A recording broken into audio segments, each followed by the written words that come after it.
अस्सलाम वालेकुम। Revision lecture आज हमारा रिवीजन लेक्चर 3। चैप्टर कौन सा चल रहा है भाई? चैप्टर नंबर 4 और इसका टाइटल है फॉर्म्स थ्योरी। बताएं जी, इससे पहले क्या पढ़ा हमने? पहले दो लेक्चर हो गए थे, देखें क्लासें लिया, सारा कुछ हो गया, उसमें कोई कन्फ्यूजन, कोई मसला, कोई परेशानी नहीं है जी। इसमें क्या बताएं, क्या पढ़ा था हमने? सबसे पहले हमने प्रोडक्शन फंक्शन को, लेक्चर 1 में प्रोडक्शन फंक्शन को डिस्कस किया। उसमें क्या था? लॉ ऑफ वेरिएबल प्रोपोर्शन और law of return to scale. पहले दिन में हमने इतना ही पढ़ा था। उसके बाद फर्म्स इक्विलिब्रियम। फर्म इक्विलिब्रियम से पहले हमने सीखा कॉस्ट, जिसके लिए ज़रूरी है, और दूसरी एसेंशियल चीज़ इसके लिए क्या थी? हाँ, चूंकि हमने पढ़ा था कि कोई भी फर्म जो है वो क्या चाहती है? Maximum profit. और प्रॉफिट आप अकाउंटिंग में कैलकुलेट करते हैं, रेवेन्यू माइनस कॉस्ट। तो प्रॉफिट निकालने के लिए, मैक्सिमम प्रॉफिट निकालने के लिए हमें रेवेन्यू भी चाहिए था और कॉस्ट भी चाहिए था। तो हमने पहले रेवेन्यू को डिस्कस किया, उसके डिफरेंट टाइप्स डिस्कस किए, फिर हमने कॉस्ट को डिटेल में पढ़ा, उसके ग्राफ को और टेबल को, टेबुलेशन के साथ इसको सीखा। तो दोनों का सीखने के बाद फिर क्या फर्म इक्विलिब्रियम की तरफ गए। इक्विलिब्रियम के हमने कुछ रूल्स पढ़े और रूल्स के वो अप्लाई करके हमने डायग्राम्स देखी। कितने तरह के डायग्राम्स थी? 3 तरह की डायग्राम थी परफेक्ट में, और 3 डायग्राम थी इम्परफेक्ट में। और परफेक्ट में कौन कौन सी डायग्राम थी?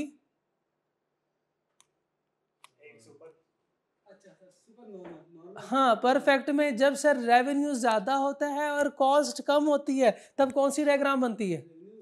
रेवेन्यू ज्यादा, कॉस्ट कम, सुपर नॉर्मल। ये कौन सा केस है अकाउंटिंग का? अकाउंटिंग का है प्रॉफिट वाला। अकाउंटिंग वाले इसको प्रॉफिट कहते हैं, जबकि हम इकोनॉमिक्स में इसको प्यार से क्या नाम देते हैं? Super normal profit. और जब कॉस्ट ज्यादा हो और रेवेन्यू कम हो, तो अकाउंटिंग वाले कहते हैं, सर हाफिज उमर कहते हैं लॉस आ गया।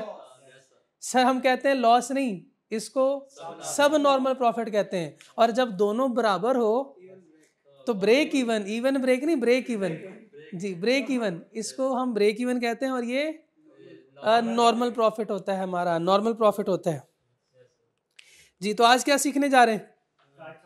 टाइप्स ऑफ फर्म सीखेंगे। Types of firms.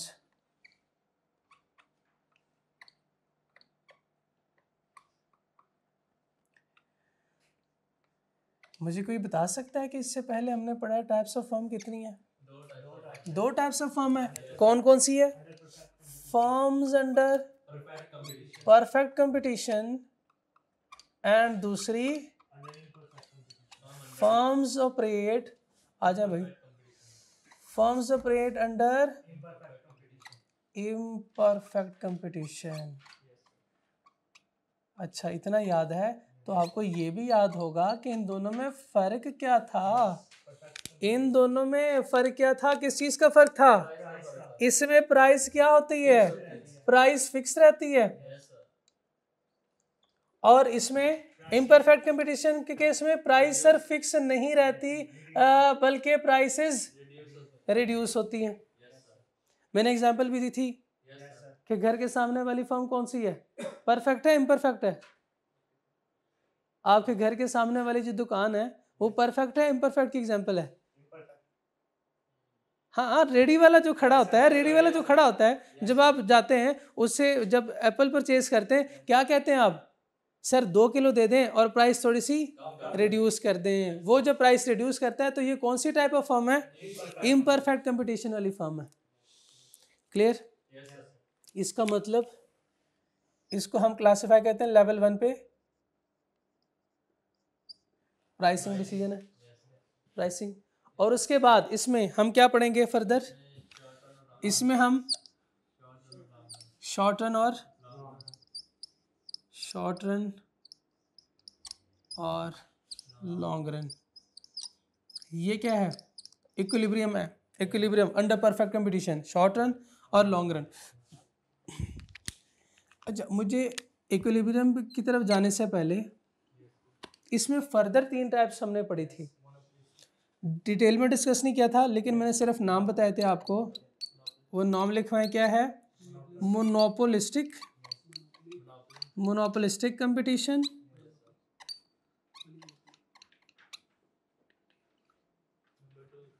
मोनोपोली, और तीसरी कौन सी थी? ओलिगोपोली। और इन तीनों केसेस में हम इक्विलिब्रियम पे डिस्कस करेंगे। मुझे बताएं, अगर कोई कॉन्सेप्ट मैंने पहले डिटेल में डिस्कस किया हो और फिर वो दोबारा फर्दर फ्यूचर के किसी टॉपिक में है, तो मुझे दोबारा डिटेल में डिस्कस करने की जरूरत है? चलें फिर देखते हैं। अभी तो आपने नो सर बोला है, आप अपनी बात पे कायम रहते हैं कि नहीं? जी बताएं, एक है परफेक्ट कंपटीशन और एक इम्परफेक्ट कंपटीशन, कौन सा पहले पसंद करेंगे? पहले परफेक्ट कंपटीशन। जी आपके पुरजोर फरमाइश पे पहले परफेक्ट कंपटीशन को डिस्कस करते हैं।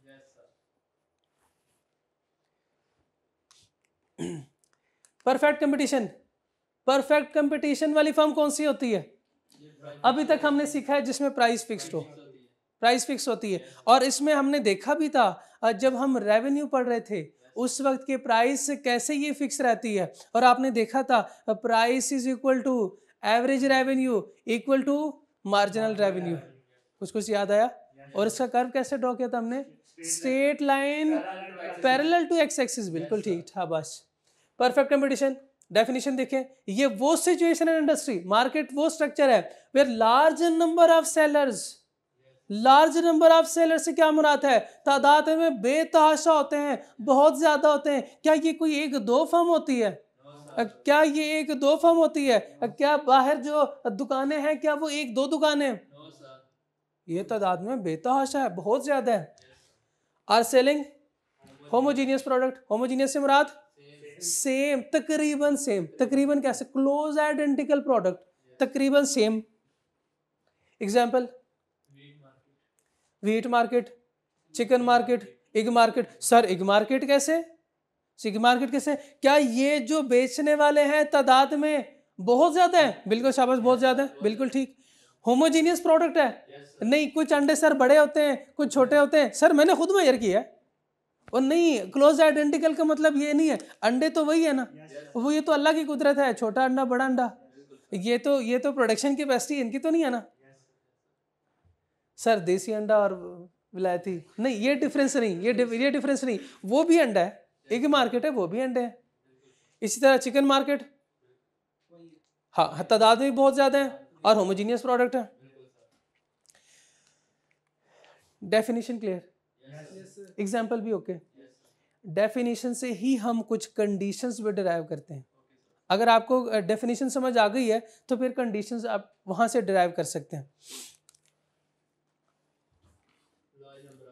Large number of sellers, large number of small firms, ये स्मॉल फर्म्स बहुत जरूरी है। Large number of small firms, ये दो टर्म है इसमें, एक है लार्ज, एक है स्मॉल फर्म्स। तादाद में ज्यादा होंगी लेकिन छोटी छोटी दुकानें, छोटी छोटी फर्म्स, बड़ी नहीं होंगी, ज्यादा बड़ी फर्म्स नहीं होंगी, तादाद में ज्यादा होंगी लेकिन होगी छोटी छोटी। There are large number of small firms. Each firm is too small to influence the market price. बहुत छोटी छोटी होगी। ये नहीं, ऐसे नहीं होगा कि चंद एक फर्म है और मार्केट को पूरा कंट्रोल कर रही है वो, ऐसे नहीं होगा। हो सकता है किसी दूसरे स्ट्रक्चर में हो सकता है। अच्छा मैंने नहीं पढ़ाया, परफेक्ट कंपटीशन में लिखा हुआ है large number of small firms, large number of small firms. Imperfect competition भी तो है, वहां पे क्या होगा?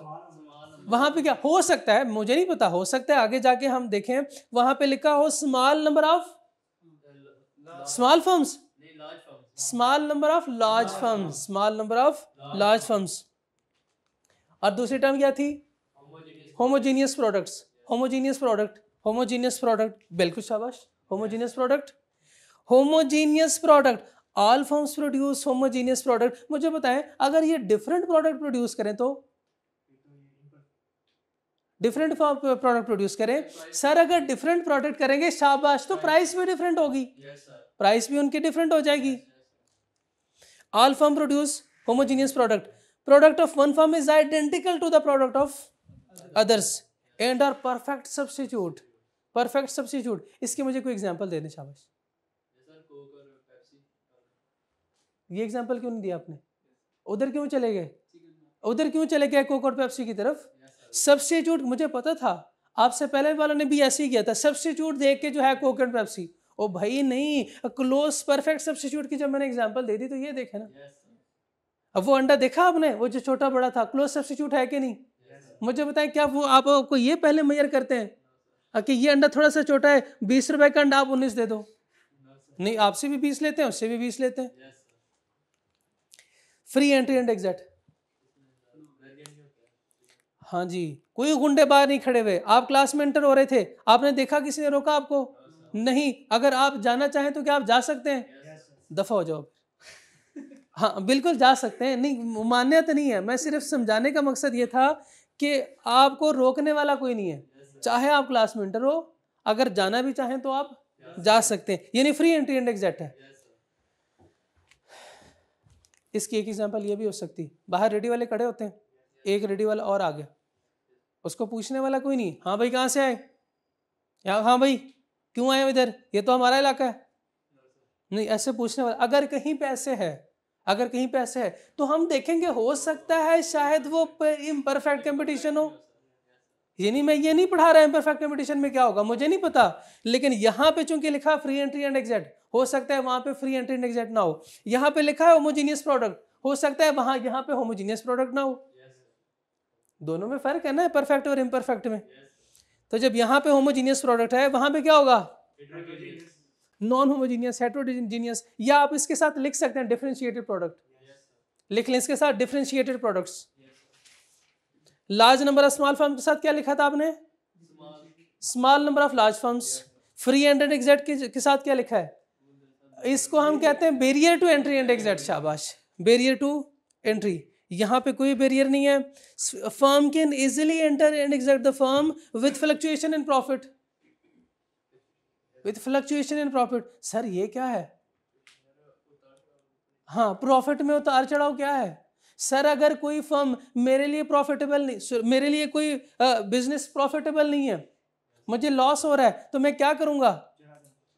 छोड़ देंगे। इसकी एग्जांपल दे सकते हैं? शाबाश, जल्दी से एग्जांपल दें। रेडी वाला, रेडी वाले की क्या एग्जांपल? आपने क्या देखा है, क्या बाहर जो है वो गर्मियों का मौसम है, बाहर चिप्स वाले फ्राइज वाले खड़े होते हैं, बाहर चली वाले खड़े होते हैं, या बाहर जो है वो फ्रेश जूस शरबत वाले खड़े होते हैं? हाँ, फ्रेश जूस, लेमन सोडा, और क्या कौन कौन से जूसेस हैं? हाँ, जामे शरीन, हाँ, इस तरह के जो है वो रेडी वाले ये लगाते हैं। अच्छा, ये वाले चले गए, दूसरे लोग आ गए, दूसरे लोग आ गए, या फिर ऐसे भी कह सकते हैं इन्होंने बिजनेस शिफ्ट किया। इसमें बिजनेस शिफ्ट करने का मतलब ये है ना कि बिजनेस बंद कर दिया, तो बंद कर सकते हैं ना, और दूसरा बिजनेस उन्होंने शुरू किया, इंटर भी हो गए, एग्जिट भी कर गए वो, तो फ्रीली है सारा कुछ। किसी से पूछा? नहीं पूछा किसी से।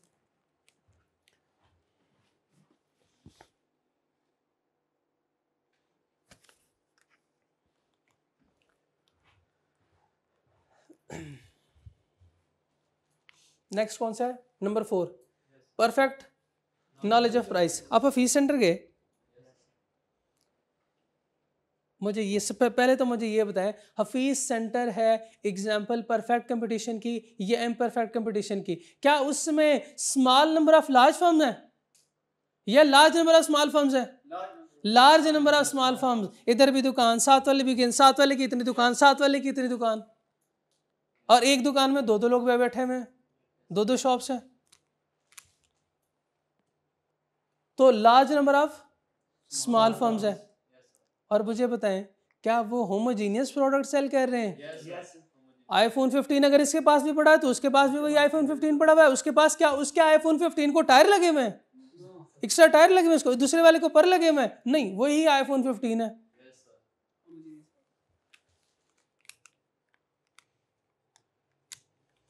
तो क्या है ये कह रहे थे perfect price knowledge of price. और ये तो एग्जांपल हो गई परफेक्ट, ये परफेक्ट कंपटीशन की एग्जांपल है फीस सेंटर।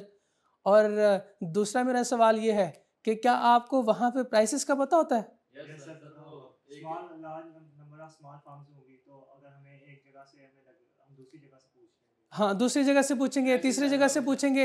हर कोई तकरीबन आपने देखा होगा सेम प्राइस बताता है आपको। कोई ऐसे नहीं कहता सर आईफोन 15 आप वो आपको दे रहे हैं 1.5 लाख का, आप ऐसा करें इधर 1 लाख दे दें। क्यों नहीं होता? कर ही नहीं सकते, कर ही नहीं सकते। एक करेगा तो फिर क्या हो जाएगा? हाँ, ये बड़ा मसला होता है, ये बड़ा मसला होता है। इसी तरह के आगे मैं बताऊंगा कि इसकी वजह से होगा क्या, इसका नुकसान क्या होगा। लार्ज नंबर की वजह से ये प्राइस खुद सेट नहीं कर सकते। ये प्राइस टेकर आपने देख लिया, प्राइस टेकर है। अच्छा, प्राइस टेकर क्या होते हैं बाद में देखते हैं, लेकिन ये खुद से प्राइस सेट नहीं कर सकते। ये खुद से प्राइस सेट नहीं कर सकते। इधर पढ़ते हैं बाकी। Buyers are fully aware of the prices. आपको भी पता होता है, आपको भी पता होता है कि प्राइस यानी अपनी मर्जी से ये प्राइस इंक्रीज भी नहीं कर सकते। चलो हम इंक्रीजेस को समझ लेते हैं। क्या कोई फर्म है जो प्राइस आपको आईफोन 15 फॉर एग्जांपल अगर 2 लाख का आ रहा है तो वो आपसे 2.5 लाख चार्ज करें? आप साथ वाली दुकान से पूछेंगे, वो आपको कहेगा सर 2 लाख। 2 लाख है ना, तो क्या आप 2.5 लाख देंगे या 2 लाख देंगे? 2 लाख देंगे। वो आप कहेंगे मैं 2.5 लाख क्यों दूं? जब 2 लाख में सेम होमोजीनियस प्रोडक्ट मुझे मिल रही है तो मैं क्यों 2.5 लाख पे करूं? Therefore, no producer can charge price different than market price। ये मार्केट प्राइस इसलिए लिखा हुआ है जो आपने पहले पढ़ लिया। Transportation cost are negligible. Hafeez center से मुझे आईफोन मिल रहा है, आईफोन 15 2 लाख का, और हाल रोड से मुझे मिल रहा है 2,01,000। 1,000 ऊपर है। मुझे बताएं मुझे कहाँ से लेना चाहिए? हफीज सेंटर से। बल्कि हफीज सेंटर से कितने का मिल रहा था? सॉरी हफीज सेंटर से 2,01,000 का मिल रहा है, और हाल रोड से 2 लाख का है। हफीज सेंटर, ये हफीज सेंटर है, इधर मुझे मिल रहा है 2 लाख, और ये हाल रोड है 2 लाख प्लस 1,000। मुझे क्या करना चाहिए? यार मैं क्या कर रहा हूँ, मैं दूसरी दफ़ा गलती की, आप भी नहीं बता रहे। 2,01,000। फीस सेंटर में थोड़ा महंगा है, फीस सेंटर थोड़ा सा महंगा है। मुझे क्या करना चाहिए? मुझे बिल्कुल सही कह रहे हैं, मुझे इधर आना चाहिए, मुझे इधर जाना चाहिए, हाल रोड। मुझे हाल रोड जाना चाहिए। जब मैंने कहा कि मैं ना आईफोन 15 लेने लगा हूँ, तो मेरे दोस्त जो 4 मेरे रूममेट थे 3, उन्होंने कहा भाई हमने भी जाना है तेरे साथ। मैं कहा भाई अब तो मुश्किल हो गया, बाइक पे तो नहीं जा सकता, अब तो गाड़ी करानी पड़ेगी। चलो भाई, उसने कहा भाई करना है तो बस लेना है तो साथ चलेंगे, भाई हैं सारे। मैंने कहा ठीक है। 500 का सिर्फ जाने का किराया, 500 का वापस आने का किराया।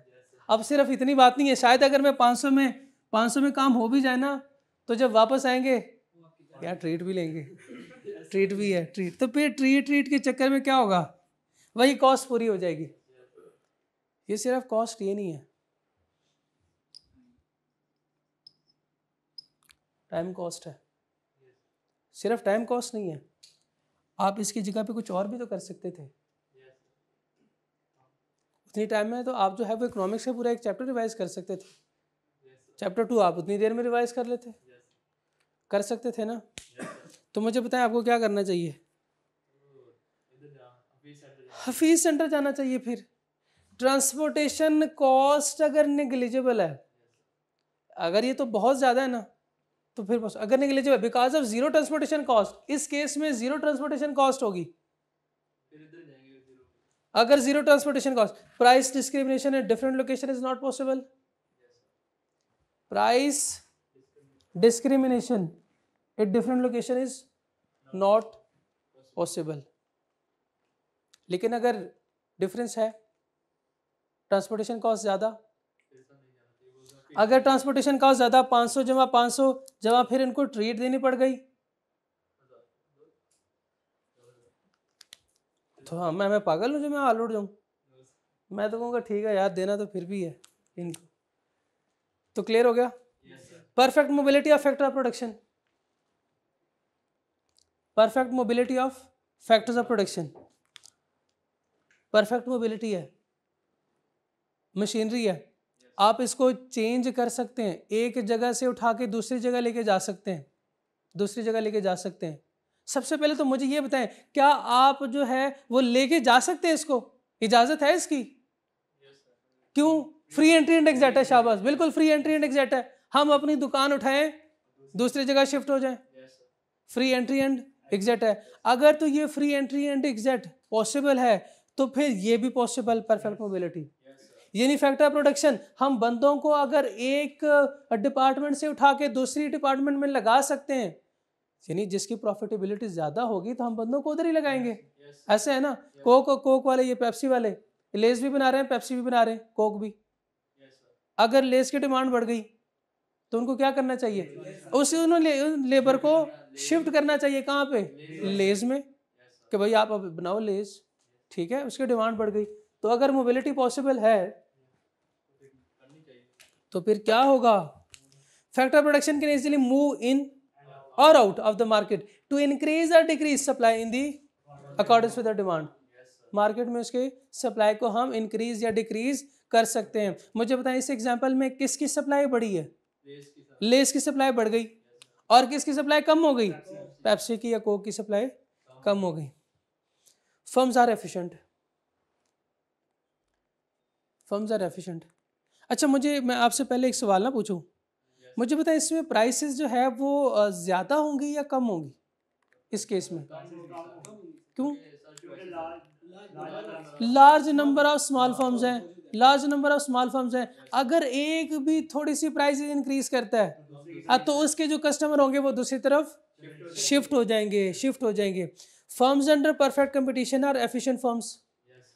इनकी जो कॉस्ट होती है वो चाहेंगे कॉस्ट कम से कम हो। क्यों? कॉस्ट कम से कम हो। अगर कॉस्ट ज्यादा होगी ना तो इनको प्राइस भी ज्यादा रखनी पड़ेगी। जब प्राइस ज्यादा रखेंगे तो दूसरी फर्म की प्राइस कम है तो लोग शिफ्ट हो जाएंगे। Under perfect competition price are firms are efficient, they operate at a point where average cost is minimum. एक कॉन्सेप्ट आपको याद हो, रिजर्व प्राइस का हमने पढ़ा था, उसका ताल्लुक भी कॉस्ट के साथ था। कुछ और फैक्टर्स भी थे उसके, लेकिन इसका ताल्लुक भी कॉस्ट के साथ था। अगर कॉस्ट कम होगी तो रिजर्व प्राइस भी कम होगी। शाबाश, बिल्कुल ठीक है। यहां तक clear? Firms are price taker. और जब ये फर्म्स खुद प्राइस सेट नहीं कर सकती तो कौन करेगा फिर? कौन करेगा? क्या कस्टमर करेंगे प्राइस? क्या कस्टमर? इन्होंने दुकान लगाई हुई है, आईफोन 15, आईफोन 14, आईफोन 13, और कस्टमर आया, सर ये लें 10,000 रुपये, आईफोन 15 दे दें। अगला आया, सर आईफोन 7 दे दें, ये 1.5 लाख ले लें। क्या कस्टमर प्राइस सेट करेगा? क्या ये सप्लायर अपनी मर्जी से प्राइस सेट करेंगे? ये आईफोन 15 आज जो है वो 1.5 लाख का है, कल जो है वो 2.5 लाख का है, कल मेरी मर्जी 50,000 का बेचूं। तो कौन करेगा? ना कस्टमर कर रहा है, ना सप्लायर कर रहा है, तो फिर कौन करेगा? कैसे करेंगे? मार्केट क्या है सर? चैप्टर 2 है, वो क्या है? उसमें हमने लॉ पढ़ा था एक, वो क्या था? Law of price, market equilibrium, जहां पे हमने कहा था ये दोनों मिलके एक प्राइस सेट करते हैं। और उस प्राइस को हमने क्या नाम दिया था? इक्विलिब्रियम प्राइस या मार्केट प्राइस। Market price. तो ये प्राइस कहां से लेते हैं? मार्केट से प्राइस लेते हैं, मार्केट से प्राइस लेते हैं। Firm has no control over price. Firm has no, ये फर्म थ्योरी पढ़ रहे हैं ना हम। ये चैप्टर का नाम क्या है? Firm theory. और आप फर्म है, मैंने पहले लेक्चर में बोला था, ये ना बोलिएगा आप फर्म है। तो इसलिए फर्म फर्म का प्राइस पे कोई कंट्रोल नहीं होता। And the price is determined bye market and demand, sorry demand and supply, bye market demand and supply. Demand curve of firm is perfectly elastic. ये तो सर आपने नहीं बताया, ये तो सर आपने नहीं बताया। ओ भाई बोलो, ये तो सर आपने नहीं बताया, ये तो नहीं बताया, ये नहीं बताया। परफेक्ट कंपटीशन पढ़ रहे हैं भाई आप, क्यों भूल जाते हैं? Price equal to MR equal to AR। तो मुझे बताएं, ये जो है पैरेलल टू एक्स एक्सिस, और ये क्या है? ये क्या है? और ये डिमांड करनी है, AR लिखा हुआ है, ये डिमांड करनी है। बताया नहीं था ये डिमांड कर्व होता है। और इम्परफेक्ट कंपटीशन के केस में बताया डिमांड कर्व कैसे बनता है? बिल्कुल वर्टिकल नहीं, बिल्कुल वर्टिकल नहीं। क्या इम्परफेक्ट कंपटीशन में ऐसे एवरेज रेवेन्यू कर्व ऐसे बनता है? ओ यार ऐसे नहीं करो, ये डिमांड कर्व है इम्परफेक्ट कंपटीशन के केस में, और ये परफेक्ट कंपटीशन के केस में डिमांड कर्व है। ठीक है, demand curve of firm is perfectly elastic. ये एमसीक्यू उसने पूछा हुआ है, demand firm in which of the case is perfectly elastic. उसने ऑप्शन दी है imperfect competition, monopolistic competition, monopoly, perfect competition. Perfect competition, शाबाश। आगे चलें। ये बनता कैसे? ये प्राइस टेकर है कैसे? ये प्राइस टेकर कैसे है?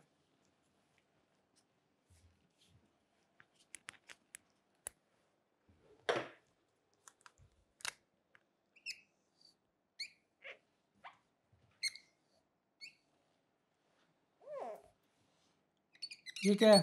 मार्केट है, और ये हमारी फर्म है ना, और ये है फर्म अंडर परफेक्ट कंपटीशन, और ये मार्केट। जी बताएं, इसका इधर क्या लिखूं? क्वांटिटी आउटपुट, शाबाश, ठीक है। इधर भी क्वांटिटी, और इधर प्राइस के लिए पी, ठीक है जी। प्राइस कैसे डिटरमिन होती है?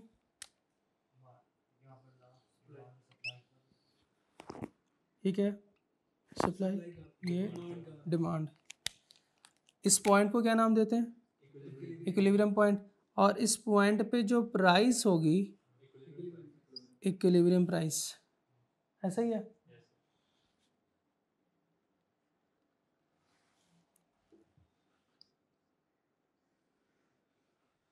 ये प्राइस प्रिवेल करेगी, ये प्राइस ऐसे, P is equal to MR equal to AR। पहले मैंने सिखाया था, अब साबित हो गया। साबित हो गया। क्या मुझे बताएं, इससे ज़्यादा प्राइस रख सकती है ये फर्म? क्यों? परफेक्ट कंपटीशन है सर, प्राइस चेंज नहीं होगी। एक जवाब ये है। दूसरा, ये large number of small firm है, अगर प्राइस इंक्रीज करते हैं तो दूसरी फर्म की प्राइस कम होगी, कंज्यूमर शिफ्ट कर जाएंगे। क्या ये कम प्राइस रख सकती है? रख सकती है, रख सकती है, लेकिन क्यों रखेगी? क्यों रखेगी? नुकसान होगा उनको, नुकसान होगा। क्लियर? यहाँ तक, आगे चलते हैं।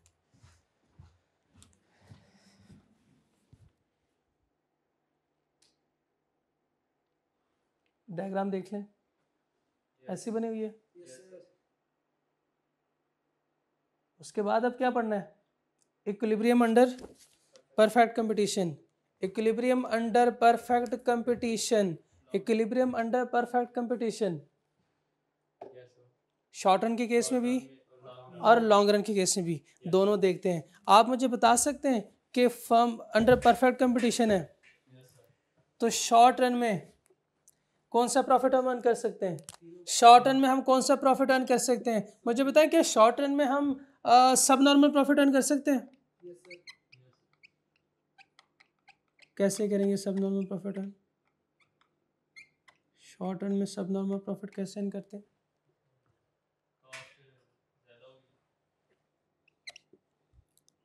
दूसरा प्रॉफिट सर, बिल्कुल नॉर्मल प्रॉफिट भी अर्न कर सकते हैं, और हम करते हैं। ये तीनों पॉसिबिलिटी ये हो सकती हैं। ये है super normal profit, super normal profit. और लॉन्ग रन के केस में सिर्फ normal profit, normal profit only, super ये बाकी क्यों नहीं? सब नॉर्मल क्यों नहीं?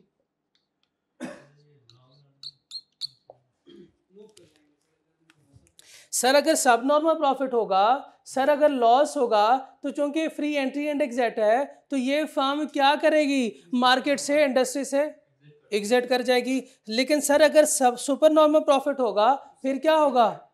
फिर क्या होगा? ये देखे कि यहाँ पे जो सुपर नॉर्मल प्रॉफिट है बाकी फर्म्स भी उधर आ जाएंगी, और जब बाकी फर्म्स उधर आ जाएंगी, हमने पढ़ा था कि सप्लाई जब बढ़ेगा तो क्या होगा, प्राइसेस ऑटोमेटिकली रिड्यूस हो जाती हैं,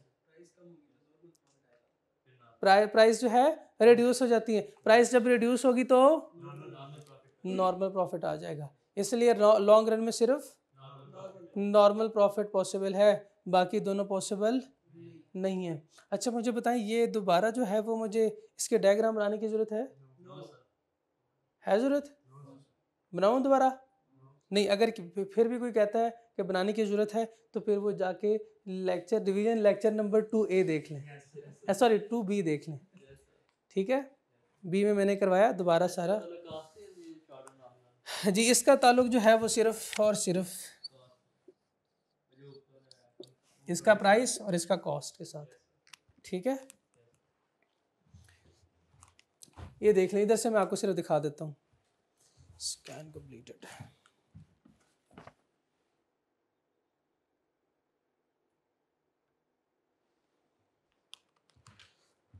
लॉन्ग रन इक्विलिब्रियम है, फर्म अंडर परफेक्ट कंपटीशन है, फर्म अंडर परफेक्ट कंपटीशन है। आपके जहन में जो डायग्राम बन रही है, आप जो विजुअलाइज कर रहे हैं, मुझे बताएं इसमें आपका प्राइस कर्व, इसमें आपका demand curve, marginal revenue curve, average revenue curve कैसे बन रहा है? Straight line parallel to. मुझे ये ना बताएं, मुझे बताएं परफेक्टली इलास्टिक बन रहा है, परफेक्टली इनइलास्टिक बन रहा है? क्योंकि अब आप बड़े हो गए, अब आप इकोनॉमिस्ट हैं, अब आप प्रोफेशनल हैं, तो प्रोफेशनल लैंग्वेज में इसको क्या कहते हैं? परफेक्टली इलास्टिक, है कि नहीं? अच्छा, कुछ रूल्स भी थे उसके डायग्राम बनाने के लिए, कुछ रूल्स हमने पढ़े थे। सर पहले क्या करें, पहले क्या करें? मार्जिनल रेवेन्यू और एवरेज रेवेन्यू ये ड्रॉ करें, ये आ गया। सर उसके बाद क्या करना है? मार्जिनल कॉस्ट कर्व ड्रॉ करना है, ये ले मैंने मार्जिनल कॉस्ट कर्व ड्रॉ किया। सर उसके बाद क्या करना था? उसके बाद इक्विलिब्रियम पॉइंट, ये ला इक्विलिब्रियम पॉइंट, और इक्विलिब्रियम पॉइंट के ऊपर, इक्विलिब्रियम पॉइंट पे not at any other level, सिर्फ इक्विलिब्रियम लेवल पे हमने देखना था कि हम कौन सा टाइप ऑफ प्रॉफिट अर्न कर रहे हैं, तो उसको सामने रखते हुए एवरेज कॉस्ट कर्व ड्रॉ करना है। ये लॉन्ग रन है, और लॉन्ग रन के केस में परफेक्ट कंपटीशन है। लॉन्ग रन में हम सिर्फ नॉर्मल प्रॉफिट अर्न कर सकते हैं, नॉर्मल प्रॉफिट अर्न कर सकते हैं। और नॉर्मल प्रॉफिट के केस में क्या था? नॉर्मल प्रॉफिट का मतलब ये है कि revenue is equal to cost, revenue is cost, इसका मतलब इक्विलिब्रियम पॉइंट पे क्या होगा? Average revenue, cost equal to revenue. ये एक्सप्लेनेशन आप रीड कर लीजिएगा जस्ट जी। परफेक्ट कंपटीशन के केस में शॉर्ट रन है, शॉर्ट रन और perfect competition can earn super normal profit भी अर्न कर सकते हैं, नॉर्मल, और हमने पढ़ा सब नॉर्मल प्रॉफिट भी अर्न कर सकते हैं। Perfect, no buyer and seller is in position to influence the price. Sir हमें पता है, सर बताते भी ना तो हमें पता है, जब सर आपने लिखा है ऊपर परफेक्ट कंपटीशन है तो मुझे तो पता है कि प्राइस हम चेंज नहीं कर सकते, और अगर प्राइस चेंज नहीं कर सकते तो वही प्राइस प्रिवेल करेगी जो मार्केट में है। यहाँ पे वो हम देख चुके सर, वो प्राइस हम देख चुके, और हमने देख लिया कि ये प्राइस कर्व कैसे बनेगा? Straight line parallel to X axis. The firm will produce as long as MR greater than MC। वो कह रहा है कि फर्म को प्रोडक्शन करनी चाहिए, और ज़्यादा करनी चाहिए, और ज़्यादा करनी चाहिए। मैंने बिल्कुल कहा करनी चाहिए। फर्म्स प्रॉफिट मैक्सिमाइजेशन, ये maximum point will be where MC equal to MR। हम फर्म इक्विलिब्रियम में पढ़ चुके, हम फॉर्म इक्विलिब्रियम में पढ़ चुके, और मैंने आपको दिखाया कि इस पॉइंट पे मैक्सिमम, और हम चाहेंगे कि हमेशा ये पॉइंट है, ये इस पॉइंट पे ही रहे, और लॉन्ग टर्म के लिए रहे, और हमेशा हमेशा के लिए रहे। इसीलिए तो ये लॉन्ग रन में हम नॉर्मल प्रॉफिट अर्न कर रहे थे। क्योंकि अगर आप देखें तो इस पॉइंट के बाद किधर गया वो? इस पॉइंट के बाद क्या हो रहा है? इस पॉइंट के बाद क्या हो रहा है? नहीं, इधर नहीं समझ आ रहा, दूसरे में समझाऊं फिर? इधर देख ले चलें। Cost is equal to revenue है। जब रेवेन्यू ज़्यादा कॉस्ट कम, तो हम प्रोडक्शन करेंगे, हम कहेंगे जी प्रोडक्शन करो, और ज़्यादा करो, और ज़्यादा करो।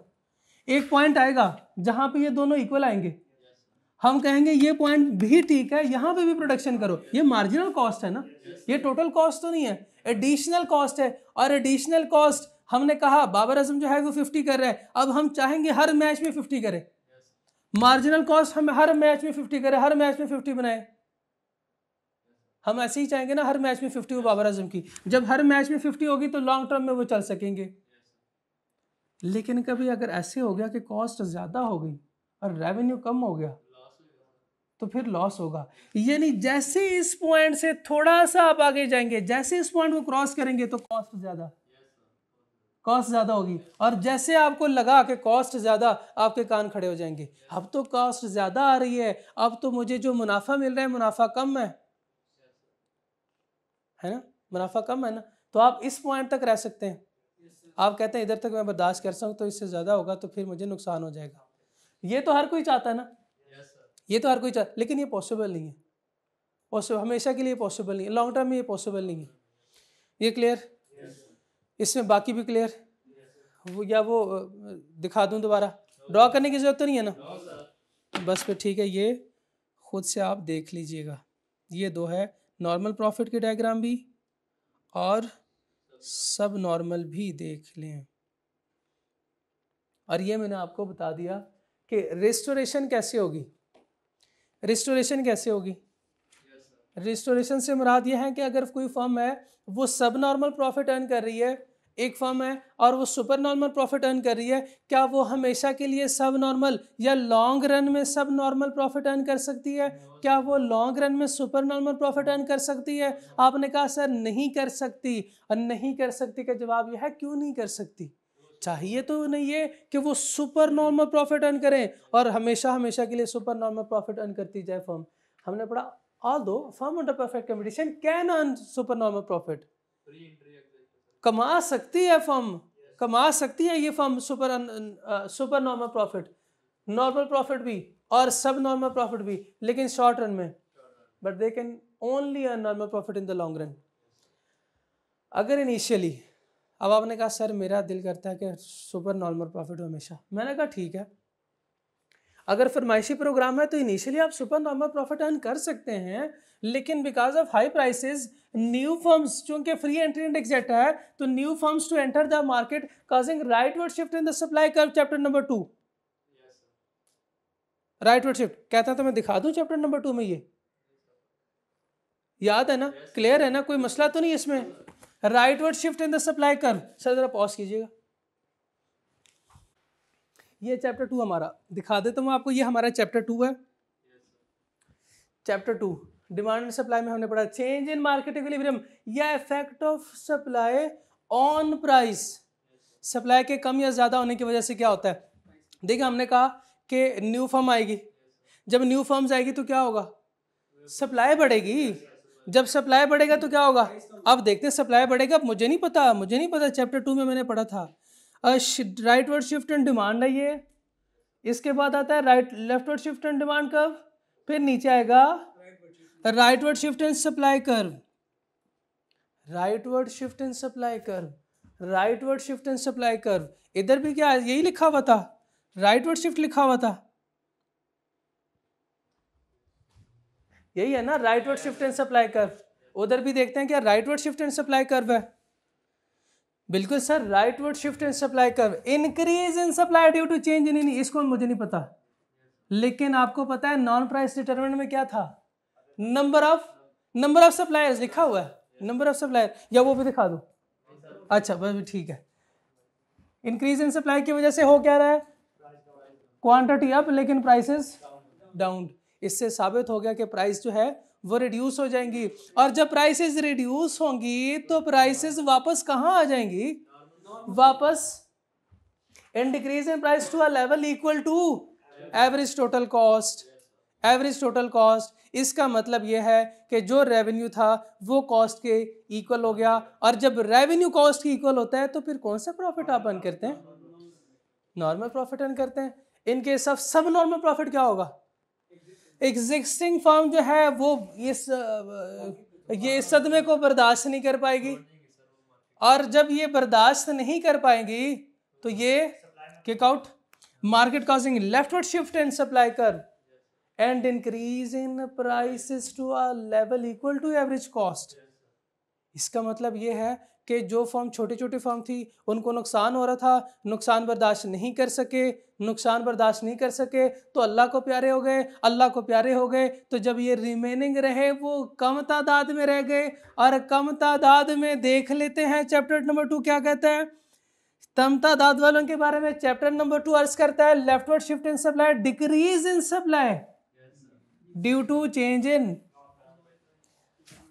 प्राइसेस वापस अप। ये सब नॉर्मल प्रॉफिट था, प्राइसेस वापस अप हो गई हैं, अब होके कितनी होंगी, इक्वल्स टू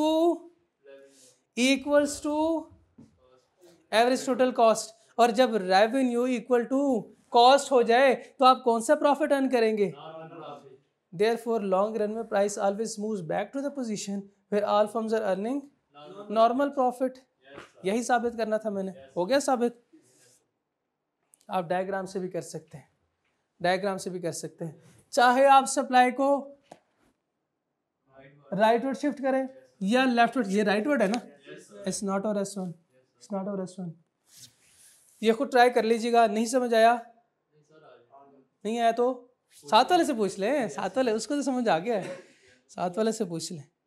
ये एक छोटा सा कॉन्सेप्ट है शटडाउन का, मजे का कॉन्सेप्ट है ये शटडाउन का, ये समझते हैं।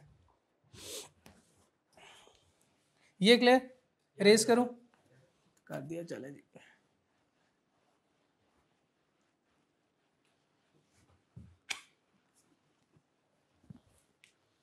शटडाउन, मेरा आपसे सवाल होगा, मुझे आपने बताना। अच्छा पहले तो ये बताएं शटडाउन किसे कहते हैं। Shut down, shut up. आप शट अप होते हैं, आप चुप करते हैं, लेकिन हमेशा के लिए करते हैं नहीं, थोड़े अरसे के लिए, फिर वही आपका बोलना शुरू, फिर मैं दोबारा कहता हूँ शट अप, फिर आप बोलते हैं, फिर हम कहते। इसका मतलब ये है ये थोड़े अरसे के लिए। अगर मैं आपसे कहता हूँ कि दफा हो जाओ, ये है एग्जिट, यानी लंबे अरसे के लिए छुट्टी दे दी आपको मैंने। तो एक है कॉन्सेप्ट एग्जिट का और एक है शट डाउन का। मुझे बताएं, एक बिजनेस में अगर नुकसान हो रहा है एक बिजनेस को, और वो कहें कि 2 हफ्ते के लिए आज से CNG स्टेशन बंद, तो गवर्नमेंट ने ऐलान किया आज से 2 हफ्ते के लिए CNG स्टेशन बंद, अब कोई CNG नहीं डलवाएगा।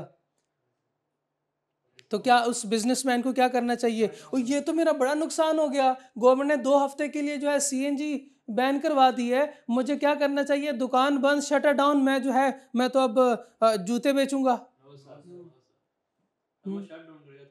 वो थोड़े अरसे के लिए वो कहेगा कि चलो कोई नहीं, दो हफ्ते के लिए है, 2 हफ्ते के लिए बंद कर देता हूँ, उसके बाद दोबारा उसी बिजनेस पे आ जाऊंगा।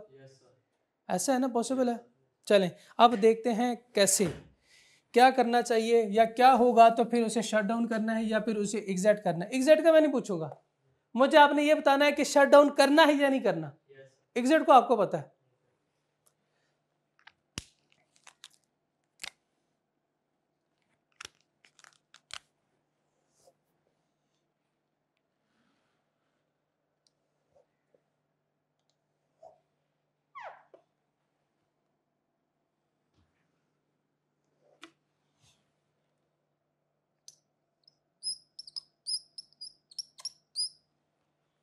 आप बिजनेस कर रहे थे, आप बिजनेस से अर्न कर रहे थे 1 लाख,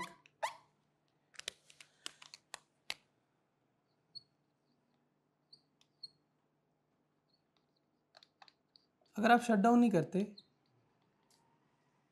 और कोविड में भी दुकान चला रहे हैं, मुझे बताएं आपको कोई कॉस्ट पड़ेगी। हाँ, कौन सी होगी। हाँ, कुछ फिक्स्ड कॉस्ट होंगी, बिल्कुल सही कह रहे हैं, कुछ वेरिएबल कॉस्ट होंगी सर, आपकी कुछ फिक्स्ड कॉस्ट होंगी और कुछ कॉस्ट आपकी वेरिएबल कॉस्ट होंगी। अच्छा, आपका टोटल रेवेन्यू इतना है, आप मुझे टोटल कॉस्ट यहाँ पे फॉर एग्जांपल मैं अज्यूम करता हूँ फिक्स्ड कॉस्ट जो है 50,000 है और वेरिएबल कॉस्ट है 17, तो टोटल कॉस्ट कितनी हुई 120। 120 प्रॉफिट बता सकते हैं? नहीं, मुझे प्रॉफिट बताएं, मुझे नहीं पता, मुझे तो नहीं पता कि प्रॉफिट है। कितना? 20,000 का सब नॉर्मल प्रॉफिट हो गया। क्या करना चाहिए आपको? आप नहीं कर रहे, आपने आपने पहले से सोचा हुआ है, आप नहीं कर रहे, आप नहीं कर रहे, आप बंद ही नहीं कर रहे, आप इतने डीट है, आप नहीं बंद कर रहे। आप कहेंगे उसके बाद मुझे पता है मुझे किसी ने जॉब देनी नहीं कोई नहीं, मैं क्यों करूँ बंद। अच्छा, आपने कहा चलो यार, घर वालों ने कहा कितना नुकसान हम बर्दाश्त नहीं कर सकते, इतना नुकसान हम बर्दाश्त नहीं कर सकते। आपने कहा मेरे पास फिर ऑप्शन ये है कि मैं दुकान को बंद करूं, दुकान को ताला लगा दूं। दुकान को ताला लगाएंगे, मुझे बताएं तो फिर रेवेन्यू कितना आएगा? रेवेन्यू तो कोई नहीं आएगा, दुकान तो बंद है। अच्छा, जब दुकान बंद है तो दुकान का जो मालिक है क्या वो भी किराया लेने नहीं आएगा? आएगा, वो आएगा। तो वो कॉस्ट फिक्स है चूंकि, इसीलिए वो किराया तो आएगा। अच्छा, कोई ऐसी कॉस्ट भी है कि हम अगर प्रोडक्शन ना करें तो वो कॉस्ट हमें नहीं बेयर करनी पड़ेगी? वेरिएबल कॉस्ट होती है। बताएं, वेरिएबल कॉस्ट पे 70 होगी 60 होगी? नहीं होगी। क्यों होगी? जब रेवेन्यू कोई नहीं है, जब दुकान बंद है तो क्यों प्रोडक्शन है? तो प्रोडक्शन ही कोई नहीं, प्रोडक्शन ही नहीं है तो वेरिएबल कॉस्ट ही कोई नहीं। मुझे बताएं, रेवेन्यू 0, प्रोडक्शन टोटल कॉस्ट जो है वो 50, अब प्रॉफिट कितना है? 50,000 का सब नॉर्मल प्रॉफिट, 50,000 का सब नॉर्मल प्रॉफिट। आप एक अक्लमंद जो सीए कर रहे हैं, बताएं क्या फैसला करेंगे? अब फैसला आपके हाथ में, आप फैसला आपके हाथ में। दुकान बंद करेंगे, दुकान को चलाएंगे? बंद करेंगे सर, पहले कॉस्ट कम थी अब ज्यादा आ रही है। दुकान को बंद करेंगे, दुकान को बंद करेंगे, यानी आप ये कहना चाह रहे हैं हम सर थोड़े ऐसे के लिए इसको बंद कर देंगे, 2-3 महीने के लिए इसको बंद करेंगे, शट डाउन करेंगे? शट डाउन करेंगे तो आपको हर महीने कितना देना पड़ेगा? 50,000। घर वाले पहले आपसे तंग थे कि 20,000 जो है वो घर से लेके जा रहा है, अब जो है वो जब आपने कहा 50,000, उसने कहा दुकान खोलो वापस। मुझे बताएं, ऐसी सिचुएशन में दुकान बंद करनी चाहिए या नहीं? नहीं करनी चाहिए ना, नहीं करनी चाहिए। बिल्कुल आपका फैसला ठीक है कि इसको क्या करना चाहिए सिचुएशन ए में? No shut down, no shut down. जी हाँ, बिल्कुल बिल्कुल। अच्छा, मुझे बताएं, ये सिचुएशन है एक, तो एक अगर ये बिजनेस कर रहा है तो रेवेन्यू इतना आएगा, इसकी कॉस्ट फिक्स कॉस्ट इतनी है। अगर तो ये वेरिएबल कॉस्ट जो है ये है 120,000, टोटल कॉस्ट आपको पता है कितनी होगी? तो मुझे, हाँ, टोटल कॉस्ट जो है वो आप कैलकुलेट ऐसे कर सकते हैं, दोनों को ऐड करें। आप मुझे प्रॉफिट बता सकते हैं? आप कर रहे थे बिजनेस, आपने कहा हम सर हम करेंगे, हम करेंगे, मैं और करूँगा बिजनेस। मैंने कहा और करेंगे तो वेरिएबल कॉस्ट आपकी बढ़ेगी। जी बताएं फिर क्या करना है? प्रॉफिट बताएं, प्रॉफिट और सब नॉर्मल प्रॉफिट है। ये हम क्या कर रहे थे? इफ नो शट डाउन, यही था ना?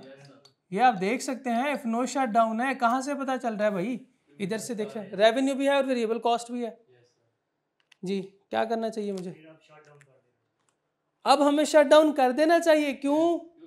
क्योंकि सर ये देखें, पहले मुझे 50,000 देना पड़ रहा था, अब मुझे 70,000 देना पड़ रहा है। पहले 50,000 देना पड़ रहा था, अब 70,000 देना पड़ रहा है, तो मुझे क्या करना चाहिए? शट डाउन करना चाहिए, शट डाउन करना चाहिए। पहले मैं आपने कहा था कि सर नहीं करना चाहिए, अब आप कह रहे हैं कि सर शट डाउन कर देना चाहिए, शट डाउन कर देना चाहिए।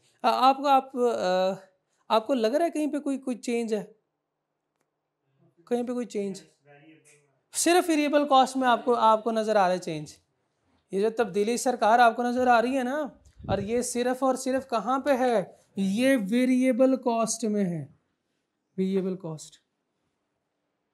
तो एक रूल सुन लें, अगर वेरिएबल कॉस्ट रेवेन्यू से ज्यादा है, वेरिएबल कॉस्ट किससे ज्यादा है, रेवेन्यू से ज्यादा है, वेरिएबल कॉस्ट ज्यादा रेवेन्यू कम, तो हमें क्या करना चाहिए,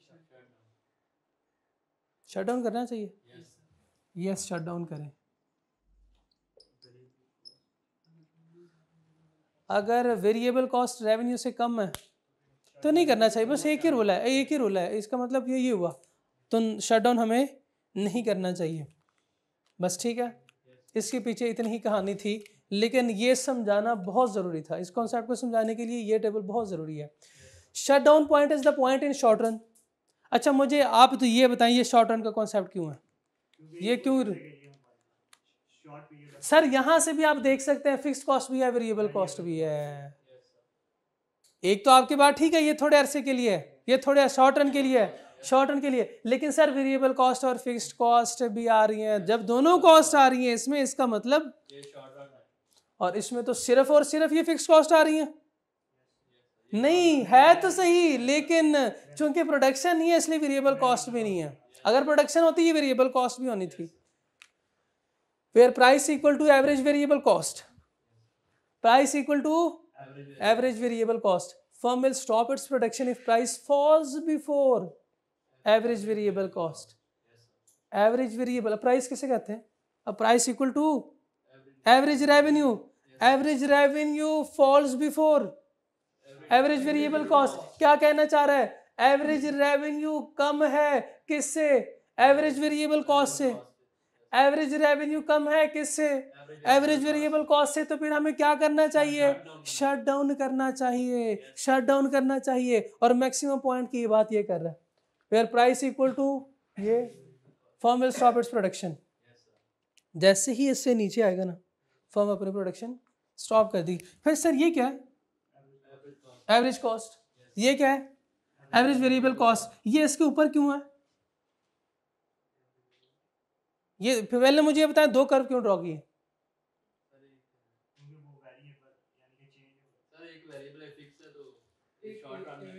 यहां से क्या साबित होता है? सब नॉर्मल प्रॉफिट, सब नॉर्मल होगा, सब नॉर्मल होगा। ये एवरेज वेरिएबल कॉस्ट है। ये इससे इसके ऊपर इसलिए है कि सर ये वेरिएबल है, कुछ फिक्स्ड कॉस्ट भी तो होंगी ना। और जब वेरिएबल में हम फिक्स्ड ऐड करेंगे तो टोटल कॉस्ट उसके ऊपर नहीं आएगी। और ये वो पॉइंट है, ये वो पॉइंट है। अगर इससे नीचे जाएंगे तो क्या होगा?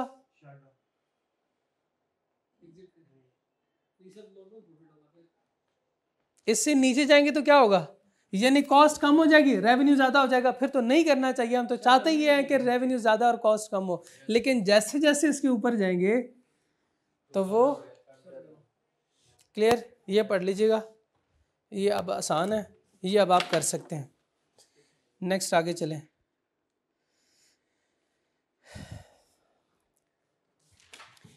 Perfect competition clear?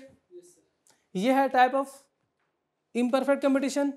Imperfect competition में सबसे पहला मोनोपोलिस्टिक कंपटीशन को डिस्कस करते हैं। लाइक जैसे हमने परफेक्ट कंपटीशन को में पहले उसके डेफिनेशन सीखी और उसके एग्जांपल्स पढ़ी हमने, फिर कुछ हमने फैक्टर्स भी देखे, वो सीखे। इसी तरह हम इसमें क्या करेंगे, पहले इसको डिफाइन करेंगे, इसकी एग्जांपल्स देखेंगे, कुछ कैरेक्टरिस्टिक्स, कुछ फीचर्स या कंडीशंस पढ़ेंगे। आपने अगर डेफिनेशन और इसको समझ लिया ना, ये पूरा कॉन्सेप्ट क्लियर हो गया। परफेक्ट कंपटीशन में क्या था? Small number of large firms is a market structure in which many numbers of sellers. वहां पे क्या था? नहीं, वहां पे very large number of sellers थे, यहाँ पे मेनी नंबर ऑफ सेलर्स है। प्रोड्यूस। परफेक्ट कंपटीशन क्या कहता है? होमोजीनियस। मोनोपोलिस्टिक कंपटीशन क्या कहता है? यहाँ पे डिफरेंशिएटेड गुड्स हैं। और आप मुझे बता सकते हैं कि उनका प्राइस या आउटपुट पे कोई कंट्रोल था? परफेक्ट कंपटीशन के केस में नहीं, no control over price and input, बल्कि वो फर्म्स थी प्राइस टेकर, जबकि ईच सेलर्स मोनोपोलिस्टिक केस में slight influence on price and output but can not control the market as a whole. Example इसकी, restaurants क्या तादाद में बहुत ज्यादा है और बहुत छोटी छोटी हैं, छोटे छोटे नहीं है लेकिन तादाद में है ज्यादा है लेकिन बहुत ज्यादा नहीं है, मैनी नंबर ऑफ सेलर्स हैं। शू सेलर, ये इसकी एग्जांपल भी दी है। हेयर ब्यूटी सैलून्स, ये ज्यादा है लेकिन बहुत तादाद में ज्यादा नहीं है। रेस्टोरेंट में क्या एक ही तरह का खाना मिलता है? आप बट कढ़ाई जाएं, आप नहीं कोई और, हाँ कोई बताए नाम, बट कढ़ाई और जी यार को कोई कुछ नहीं पता। सेवर फूड जाएं, वहाँ क्या दोनों जगह पे चावल एक जैसे मिलते हैं? नहीं। Shoe sellers, Bata, service, Nike, Hush Puppies, product same है, क्लोज आइडेंटिकल प्रोडक्ट मिल जाती हैं आपको उधर?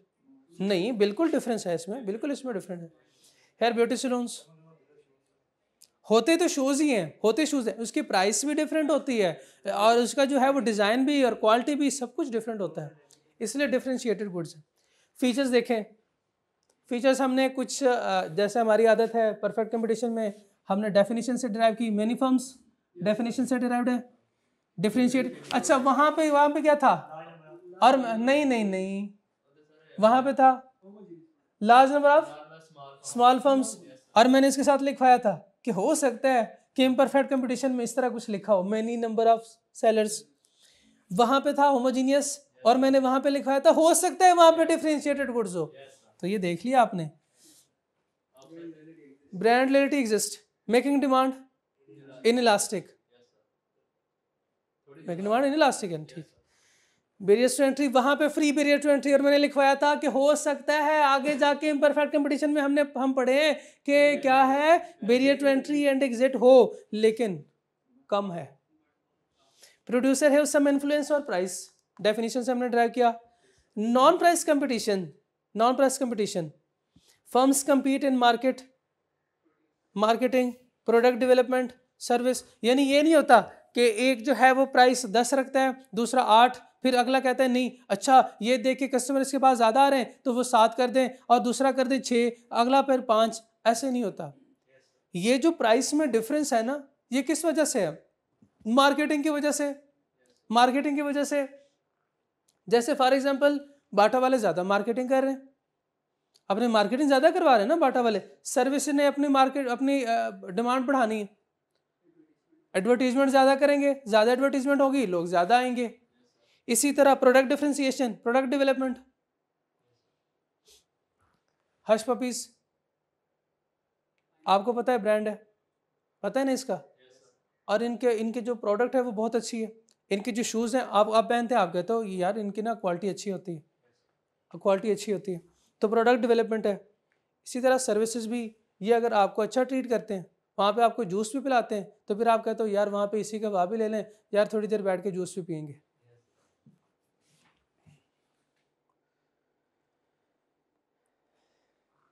Advantages and disadvantage of monopolistic competition. Advantage में क्या है? नो से, अच्छा एक बात सुन लें, हो सकता है फर्म के लिए डिसएडवांटेज हो और वो आपके लिए एडवांटेज हो, या हो सकता है फर्म के लिए एडवांटेज हो लेकिन आपके लिए डिसएडवांटेज। अच्छा जितने भी एडवांटेजेस और डिसएडवांटेजेस पॉसिबल थी, हो सकती थी, इन्होंने सारी एडवांटेज में डाल दी, और जो डिसएडवांटेज थी डिसएडवांटेज में। इसकी बाइफर्केशन नहीं की कि ये फर्म के लिए एडवांटेज है और कंज्यूमर के लिए डिसएडवांटेज है। इसकी बाइफर्केशन नहीं की कि ये फर्म के लिए डिसएडवांटेज है और कंज्यूमर के लिए क्या है, एडवांटेज है। No significant barriers to entry, significant barrier नहीं है। मुझे बताएं क्या है, किसके लिए एडवांटेज है और किसके लिए डिसएडवांटेज है? फर्म के लिए एडवांटेज है और फर्म कंज्यूमर के लिए, हो सकता है कंज्यूमर के लिए भी एडवांटेज हो, जरूरी तो नहीं है कि फर्म की एडवांटेज उसकी डिसएडवांटेज होगी। इसलिए तो लिखा है no barriers to entry, no significant. Firm enter हो सकती है मार्केट में, जब फर्म मार्केट में इंटर होगी तो सप्लाई क्या होगा, तो उसकी सप्लाई बढ़ जाएगी, सब सप्लाई बढ़ेगा तो प्राइसेस रिड्यूस हो जाएंगी। मुझे बताएं फिर ये कंज्यूमर के लिए एडवांटेज है कि नहीं? कंज्यूमर के लिए भी एडवांटेज है और फर्म के लिए भी एडवांटेज है।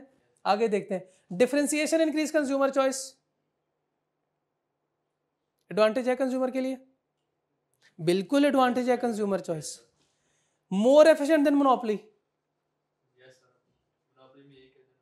मोनोपोली का नहीं हमने पढ़ा, मोनोपोली सुन ले, मोनोपोली के साथ लिखें सिंगल सप्लायर। आगे जाके वहां पे ये concept, more informed consumer due to heavy advertisement, जब एडवर्टीजमेंट ज्यादा होगी वो आपको एक एक फीचर्स बताएंगे, आपको डिटेल में लेके जाएंगे, तो आपको सारी इंफॉर्मेशन, हाँ दोनों के लिए जो है ये एडवांटेज है। मैंने इसलिए बताया कि आगे चल के फिर भी वहाँ पे एडवांटेज और डिसएडवांटेज आनी हो सकता है, किसी एक के लिए एडवांटेज हो और वही दूसरे के लिए डिसएडवांटेज हो। Differentiation can be unnecessary differentiation करेंगे, एडवर्टीजमेंट इतनी ज़्यादा करेंगे, इतनी, बाबर आजम को हायर किया पेप्सी वालों ने, नसीम शाह को भी हायर किया पेप्सी वालों ने, इसके अलावा जितने भी ड्रामा एक्टर हैं उनको भी हायर कर रहे हैं, और वो जो पुराने हैं उनके वो भी आ रहे हैं। मुझे बताएं इसकी ज़रूरत थी क्या? उनको पता नहीं था ये पाकिस्तानी अवाम पागल है, फिर भी उन्होंने पीनी है बोतल? जब पता भी है उसके बावजूद इतनी एडवर्टीजमेंट क्यों करवा रहे हैं? Due to wasteful competition resources are spent on advertisement which can be spent on other useful project for society. इनको करना ये चाहिए था कि पेप्सी वाले क्या करें, स्कॉलरशिप दें, स्टूडेंट को स्कॉलरशिप दें और बाहर भेजें। ये भी तो कर सकते, पब्लिक पार्क्स जो है उसमें भी ये इन्वेस्ट कर सकते हैं, डैम्स में इन्वेस्ट कर सकते हैं, मल्टी प्रोजेक्ट और भी हैं। लेस एफिशिएंट, यहाँ पे कॉस्ट हाई क्यों होती है?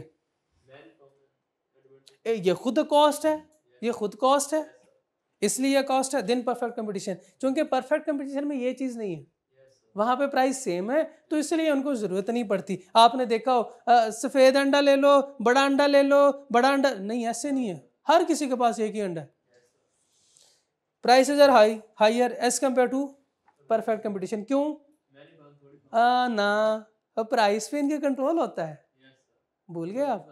नहीं, फिर प्राइस पे इनके कंट्रोल होता है, वो क्यों नहीं बता रहे? ये प्राइस मेकर हैं। अच्छा मुझे बताएं, इसमें भी इक्विलिब्रियम है, इसमें शॉर्ट रन भी है, लॉन्ग रन भी है। बताएं जी, शॉर्ट रन में कौन सा प्रॉफिट अर्न कर सकती है ये फर्म?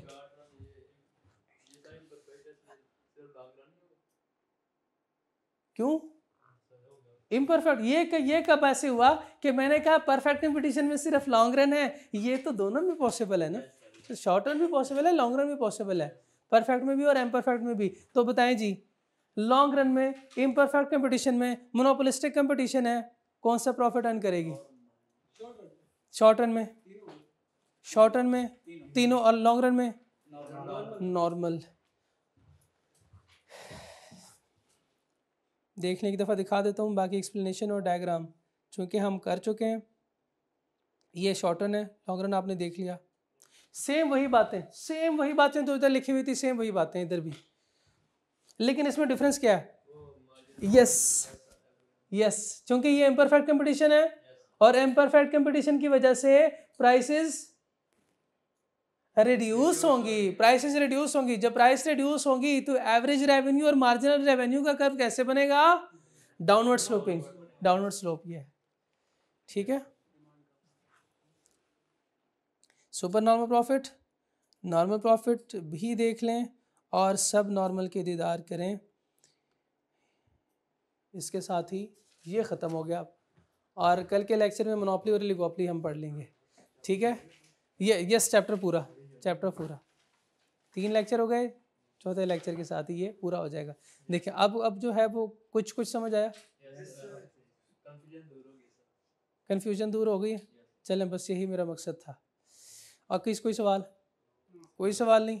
चलें जी सर, अस्सलाम वालेकुम।